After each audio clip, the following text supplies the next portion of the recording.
Good morning and welcome to a Q&A session with Coach Edu. Today's question comes from Maxime. Short question. Do you do heart rate training and how does it work? CoachEdu.net. Maxime, thank you very much for that question. Yes, I do heart rate training, and all of the training that I do with the athletes that I coach is based around the principles of heart rate training. You see, when you are running normally, when you're running say your favorite 5K, 10K, half marathon, whatever the case may be, the pace that you're running at is based around your anaerobic threshold. You're normally racing at just slightly below your anaerobic threshold. And that's the most sort of efficient type of pace, or the highest pace that you can maintain over that distance. But when it comes to training, you're wanting to increase the pace that you can run at that slightly below anaerobic threshold type of level. So you do two types of training. One, training at really low heart rates, so that your aerobic threshold, the threshold at which you produce no lactic acid and you're running 100% without in your maximum fat burning zone and all of those type of things.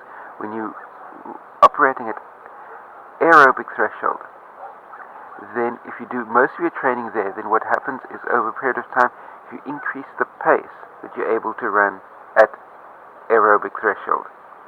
And if you can increase the pace that you're running at aerobic threshold up to really close to where your race pace was before, then your race pace will move up because you've got that additional gap of speed, if you understand what I mean. And likewise, what you're wanting to be able to do is increase the heart rate at which your anaerobic threshold sets in. And to do that, you will do a couple of selected workouts per week that tax your anaerobic threshold, that pushes you beyond your anaerobic threshold for a period of time, and then you drop back and recover and push beyond and recover. In other words, interval training or heel repeats. Both interval training and heel repeats both push you into the red. They push you way over into your anaerobic threshold level, and these type of workouts increase the heart rate at which your anaerobic threshold kicks in.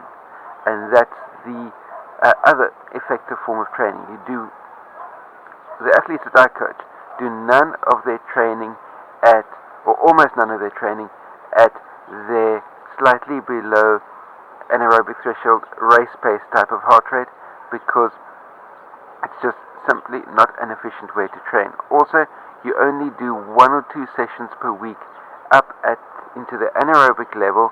Otherwise, you build up way too much fatigue in the system, and you're not able to bash out the next interval set at the intensity that you're needing to be able to do. So, therefore, 80% of the time that you take in your training is down at the aerobic level, the way down, really slow type of level. Picture it, 80% of the time that you go out for a run, you'll be able to go out for a run with your girlfriends and hold an animated conversation from start to finish without needing to stop your conversation to be able to gasp for breath. If you're needing to gasp for breath by having this animated conversation with your girlfriends, then you're pushing too hard and you need to back down the pace, down to the level where you can continue holding that animated conversation. I hope that makes a whole lot of sense to you. And remember to hit the thumbs up button if you like this video, share it out amongst your friends. If you're new here, hit that subscribe button, and to be able to stay subscribed to my channel for all the new content that comes out every single day of the week. And last but by no means least, remember, stay carved up for the win. I'll see you next time. Cheers. Whoa! Oh!